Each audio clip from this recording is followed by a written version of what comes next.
ال LGD 4033 او زي ما يسمى الليجاندرول، سمعته في عالم كمال الاجسام انه واحد من اقوى الصارمز لبناء الحجم العضلي، وفعليا في ناس بتتكلم عنه كحل وسط، ان هو بيعمل زياده عضليه وقوه قريبه جدا من الانابوليك ستيرويد بس من غير ما تحقن ومن غير نفس الاعراض الجانبيه اللي ممكن تحصل منها. وفي نفس الوقت هتلاقي في ناس بتقول انه ينفع ان انت تستخدمه لوحده، وفي ناس بتقول ان انت لازم تستخدم معاه مواد تانية عشان تحصل على افضل نتيجه ممكن، وفي ناس بتقول ان القمع اللي بيحصل منه يعتبر بسيط ومش محتاج ان انت تعمل له PCT، وفي ناس تانية بتقول العكس تماما، ان انت لازم تعمل PCT بعد ما تستخدم الليجاندرول. الكلام ده فيه جزء صحيح وجزء محتاج تظبيط شويه. الليجاندرول هي من المواد اللي اتعمل عليها دراسات حقيقيه على البشر، وفعلا حصل زياده في الكتله الخاليه من الدهون، مش زي مواد تانية كل الدراسات اللي اتعملت عليها هي دراسات حيوانيه اتعملت على فئران. بس المشكله بتحصل ان اغلبيه الناس بتاخد النتائج اللي حصلت في الدراسات وتحولها على نتائج ممكن تحصل على ارض الواقع في الجيم، لان فعليا الجرعات اللي استخدمت في الدراسات دي اقل بكتير من الجرعات اللي الناس بتفكر ان هي تستخدمها في الجيم. وغير الجرعات كمان حتى المده اللي الناس بتستخدم فيها الليجاندرول في الجيم اطول بكتير من اللي اتعملت في الدراسات اصلا. والناس بتنسب الكلام ده كون ان الليجاندرول يعتبر صارم او انتقائي في اتحاده بالمستقبلات الاندروجينيه، وبالرغم ان هي المواد دي اصلا تم تصميمها في الاصل ان هي تكون بتتحد بالمستقبلات الاندروجينيه في العضلات الهيكليه فقط، لكن لما الجرعه نفسها بتبدا ان هي تزيد بعض من هذه المواد بتبدا تفقد جزئيه الانتقائيه بتاعتها وبتبدا تتحد بكل المستقبلات الاندروجينيه في الجسم تقريبا. عشان كده في الفيديو بتاع النهارده هنجاوب على شويه اسئله، وهي هو ايه اصلا الليجاندرول وبيشتغل ازاي جوه الجسم، وايه الفايده اللي ممكن تحصل عليها لو قررت ان انت تستخدمها، وهل الزياده اللي بتحصل من الليجاندرول فعلا معناها زياده فعليه في حجم العضلات الانقباضيه وزياده حقيقيه في القوه؟ هل استخدام الليجاندرول لوحده ممكن فعلا يطلع عضلات؟ طب ماده الليجاندرول ممكن تعمل قمع بنسبه قد ايه تقريبا؟ وهل في اي دليل موجود بيوضح لو حد استخدم الليجاندرول يعمل PCT مده زمنيه قد ايه؟ في فيديو النهارده برضه احنا هنتكلم عن الجرعات المذكوره في الابحاث العلميه اللي اتعملت على البشر وكمان على الحيوانات، وهنشوف كمان هل في مده زمنيه معينه لاستخدام الليجاندرول عشان تحصل على افضل نتيجه ممكنه منه. وطبعا مش محتاج افكركم ان المحتوى ده محتوى تعليمي فقط، مش تشجيع على استخدام الليجاندرول او اي ماده ثانيه. ال LGD مش مكمل غذائي ومش دواء معتمد من هيئه الغذاء والدواء الامريكيه اصلا، فارجوك محدش يستخدم الماده اللي انا بتكلم فيها في الفيديو ده او في اي فيديو تاني. لو قررت ان انت تستخدمها فاستخدامها هيكون مسؤوليتك الشخصيه فقط، انا لا انصح باستخدامها ولا باستخدام اي ماده تانية. يلا بينا نتكلم عن ماده الليجاندرول.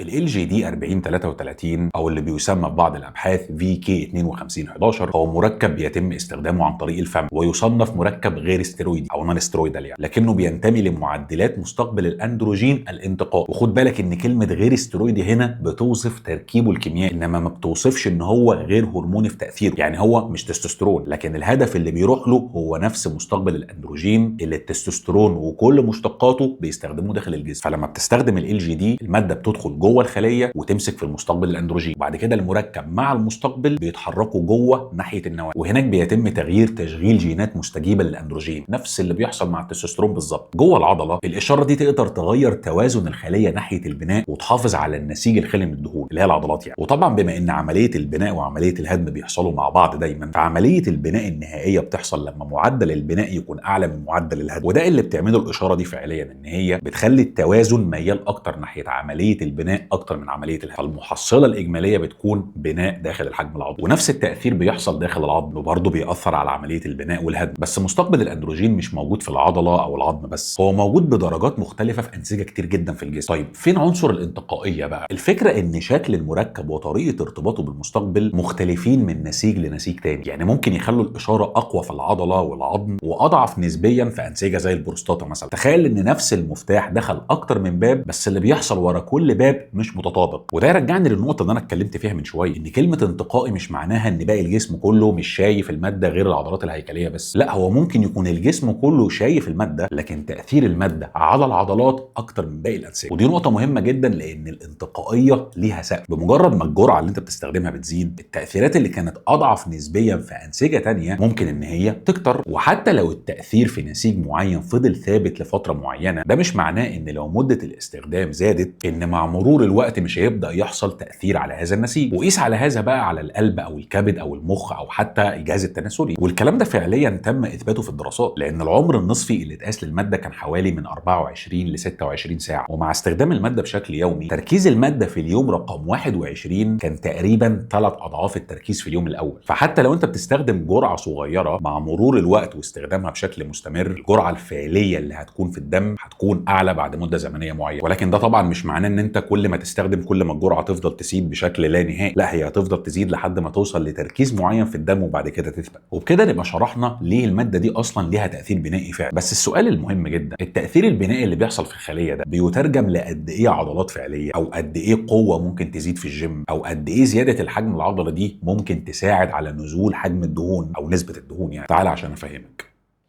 أهم تجربة بشرية اتعملت على الليجاندرول كانت بتحاول تعرف حاجتين مهمين جدا: هل الجرعات المتكررة القصيرة مقبولة من حيث الأمان؟ وهل في طريقة نقدر نقيس بيها إذا كان حصل عملية بناء فعلية ولا لأ؟ الباحثين اختاروا 76 راجل ما عندهمش أي مشاكل صحية، أعمارهم بتتراوح من 21 ل 50 سنة، وقسموهم بشكل عشوائي بين مادة وهمية واستخدام الليجاندرول بجرعة 1/10 أو 3/10 أو 1 مللي جرام يوميا. فالمشاركين أخدوا 20 جرعة خلال 21 يوم، وبعد كده قاسوا الكتله الخاليه من الدهون ونسبه الدهون وقوه الرجل على جهاز البريس، وكمان قاسوا سرعه وقوه طلوع السلم. ودي نقطه مهمه، لان زياده الكتله الخاليه من الدهون مش معناها تلقائيا ان في الياف عضليه جديده حقيقيه قادره على الانقباض بتساهم في انتاج القوه النهائيه، لان الكتله الخاليه من الدهون دي بيدخل فيها العضلات والميه والجلايكوجين، كل ده يصنف كتله خاليه من الدهون، فمش بالضروره معناها انها عضلات انقباضيه حقيقيه. مع زياده الجرعه، الكتله الخاليه من الدهون كمان زادت.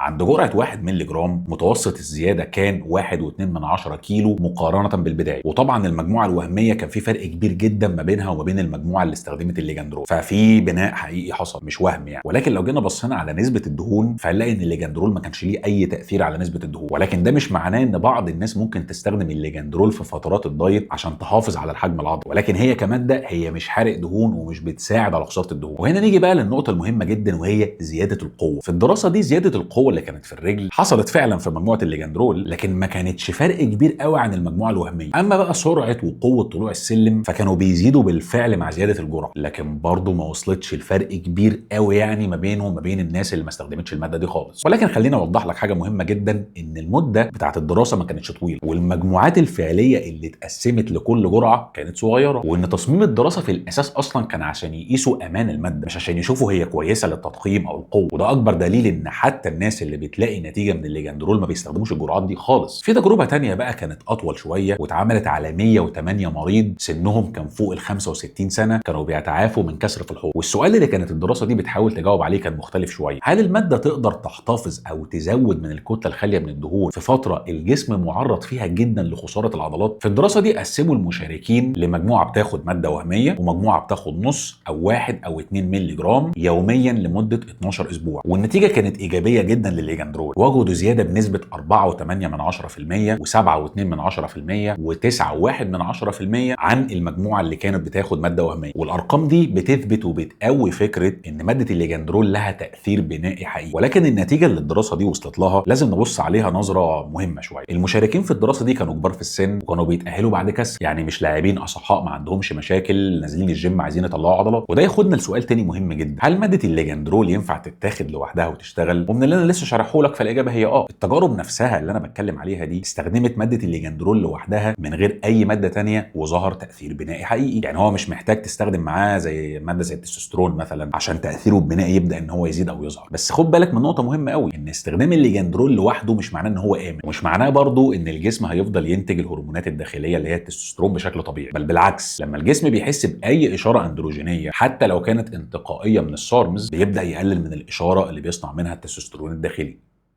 المحور الهرموني او الاتش بي تي اي عند الراجل بيبقى شغال بشكل تسلسلي، يعني المخ بيبعت اشاره للغده النخاميه، الغده النخاميه تطلع هرمونين اللي هم ال اتش والاف اس اتش اللي بيحفزوا الخصيه عشان تصنع التستوستيرون وكمان تصنع الحيوانات المنويه. لما بتدخل بقى اشاره اندروجينيه من بره حتى لو كانت انتقائيه، الجسم بيقرا ان في تاثير اندروجيني موجود، فبالتبعيه بيقلل جزء من الاوامر اللي بتقول للخصيه انتجي تستوستيرون او حيوانات منويه. المخ بقى ملوش دعوه الاشاره البنائيه الاندروجينيه دي جت منين، جت بقى من تستوستيرون، جت من ترين، جت من ليجاندرول، جت من اي حاجه، المهم ان في اشاره عكسيه للمخ بتقول ان في اندروجينات موجوده. طبعا على حسب كل ماده، على حسب قوه الاشاره دي، وعلى حسب كميه القمع اللي بتحصل. لكن اللي انا عايز اوصل له ان كده كده بيحصل قمع في الاخر. وفي الدراسات اللي انا كنت بكلمكم عليها عشان الباحثين يقدروا يحددوا هل القمع ده بيحصل مع ال جي دي فعلا، فقاسوا نسبه التستوستيرون الكلي والحر والاس اتش بي جي، وكمان قاسوا ال اتش والاف اس اتش. في التجربه اللي اتعملت لمده 21 يوم وبعد كده وقفوا، التستوستيرون الكلي والاس اتش بي جي نزلوا مع زياده كل جرعه، يعني كل ما بتاخد جرعه اكبر كل ما بيحصل قمع اعلى. التستوستيرون الكلي والاس اتش بي جي والال اتش والاف اس اتش كل الارقام دي نزلت مع زياده الجرعه، يعني كل ما بتزود الجرعه كل ما في قمع زياده بيحصل. وكل الارقام دي انا بكلمك عند 1 مللي جرام، مش الارقام اللي بتتاخد في الجيم. فاللي انا عايز اوصل له هنا ان استخدام الليجاندرول حتى بجرعه 1 مللي جرام زي ما موجود في الدراسات كده كده هيعمل قمع. فما تنتظرش ان انت تستخدم الليجاندرول بره في الجيم يعني بجرعه 10 ولا 15 ولا 20 مللي جرام وتقول لي لا انا مش هحتاج بي سي تي لان هو صارم او انتقائي. ده كلام مش علمي وكلام مش مظبوط. فاحنا خلاص اتفقنا ان كده كده بيحصل قمع، بس احنا عايزين نعرف قد ايه القمع ده عنيف. هل زي التستوستيرون يعني يا مصطفى؟ في دراسات اتعملت على التستوستيرون فعليا وجدت ان استخدام جرعه قليله جدا من التستوستيرون حتى لو كانت بتترجم في النهايه لنسبه تستوستيرون فعلي في الدم اقل من اللي كانت عندك اصلا قبل ما تاخد، برضه هتعمل قمع. لكن في حاله الليجاندرول الموضوع مختلف شويه، هو في قمع فعلا لكنه بيزيد مع الجرعه، وغير انه بيزيد مع الجرعه هو قابل للرجوع. يعني في الدراسات دي بعد ما الناس دي وقفت الليجاندرول، القياسات اللي بقول لكم عليها دي رجعت لخط البدايه عند اليوم تقريبا 56. يعني خلال 5 اسابيع من اخر مره استخدموا فيها الليجاندرول الهرمونات رجعت تقريبا لطبيعتها تاني من غير ما يعملوا بي سي تي اصلا. بس تاني الكلام ده على جرعه 1 مللي جرام لمده 21 يوم، مش 5 ولا 10 لمده شهرين او 3. وفعليا في كيس ستادي اتعملت على فكره على شاب عمره 25 سنه استخدم 10 مللي جرام من ال جي دي يوميا لمده 5 اسابيع، والباحثين في الكيس ستادي دي قاسوا نسبه التستوستيرون ووجدوا ان هي نزلت بنسبه 62%، والتستوستيرون الحر نزل بنسبه 85%، والاس اتش بي جي نزل بنسبه 79%. فالارقام مفزعه. لكن في الاول وفي الاخر دي كيس ستادي اتعملت على واحد بس حتى انت لو بصيت على ارض الواقع في الجيمات هتلاقي ان الناس فعلا لما بتستخدم ال جي دي بيحصل لها قمع فعلي من جرعه 5 ولا جرعه 10. وطبعا القمع اللي بيحصل من الليجاندرول ده بيتم ترجمته لارهاق شديد جدا، هتلاقي هبوط في الاداء الجنسي وفي الرغبه الجنسيه، هتلاقي مزاج سيء جدا، وفي بعض الناس بيحصل لهم مشكله في الخصوبه لان نسبه الحيوانات المنويه. وممكن ناس تانية يستخدموا الليجاندرول ويحسوا ان هم كويسين جدا، يقول لك انا الخصوبه عندي تمام، انا الانتصاب عندي تمام، ولكن لو راح عمل تحاليل تلاقي الدنيا بايظه. ففي اختلافات فرديه ما بين الناس كبيره جدا في الموضوع ده. ولكن استخدام الليجاندرول كان تاثيره مش فقط على نسبه التستوستيرون او الاس اتش بي جي او ال اتش او الاف اس اتش، لا هو كان ليه تاثيرات اخرى محتاج ان انت تفهمها كويس.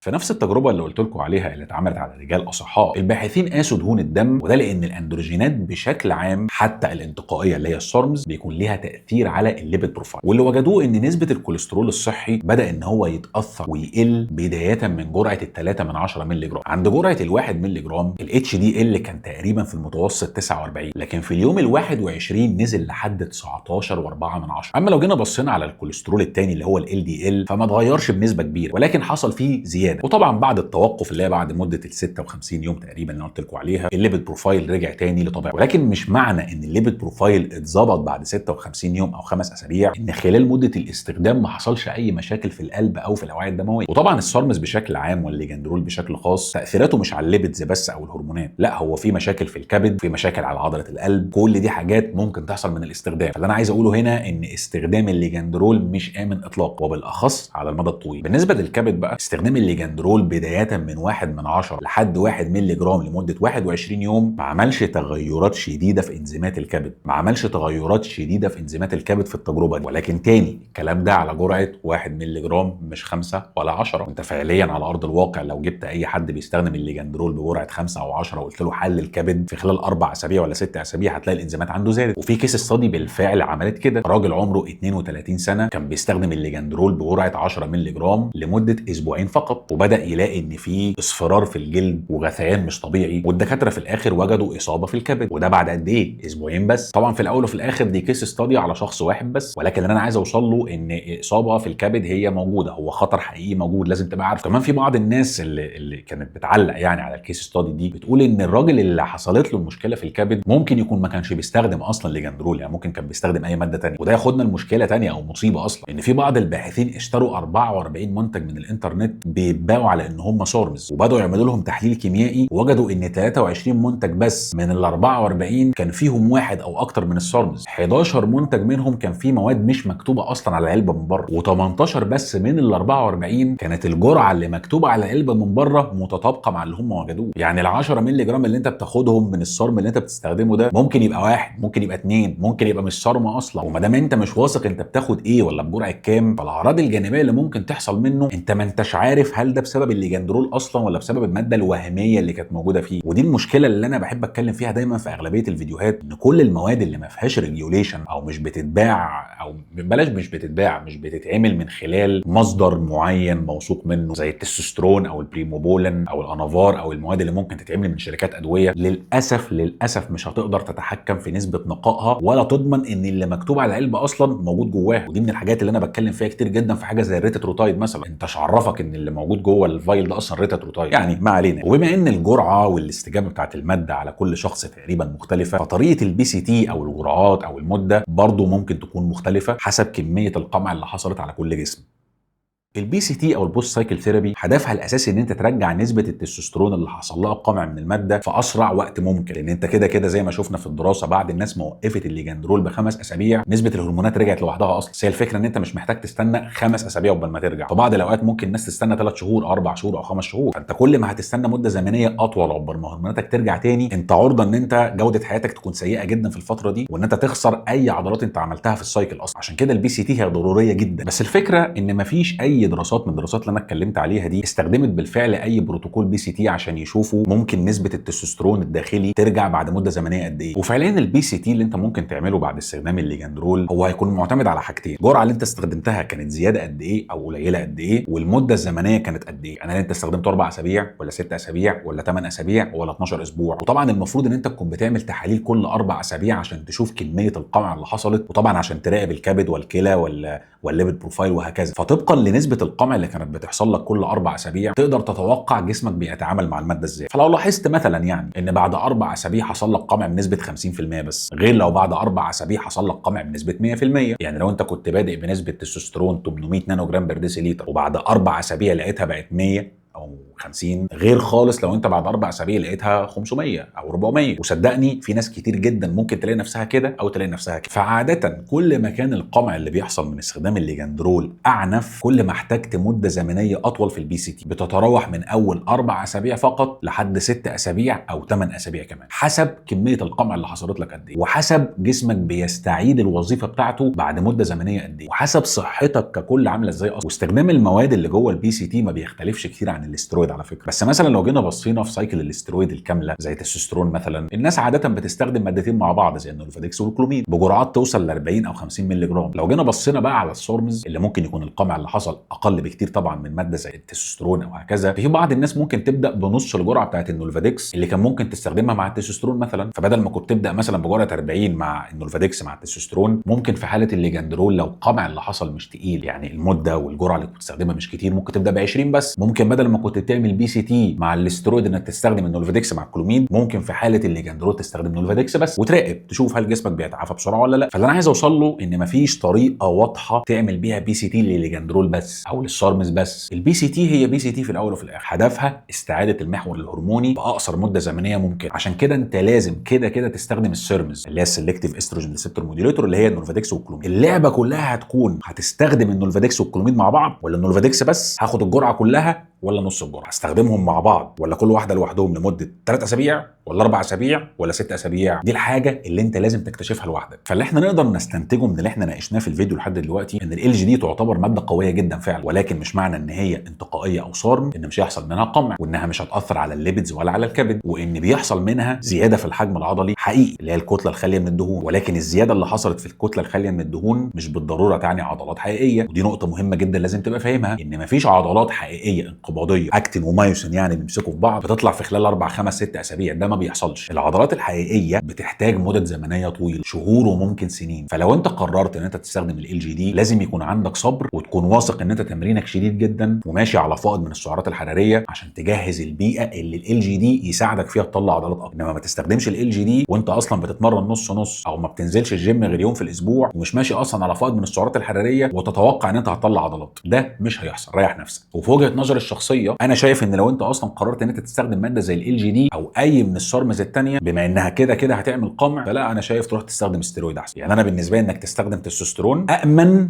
وافضل في النتائج من ان انت تستخدم ال جي دي او تستخدم اي ماده ثانيه من السارمز. طبعا ده مجرد رايي الشخصي، ما تسمعش كلامي، يعني انا مش بقول لك روح استخدم تستوستيرون او روح استخدم ال جي دي، باكد بس عشان في ناس بتاخد الكلام وتروح تنفذ، انا ما اعرفكش. بس كده، ده الموضوع اللي كنت حابب اتكلم فيه النهارده، واشوفكم الفيديو الجاي ان شاء الله. يلا سلام.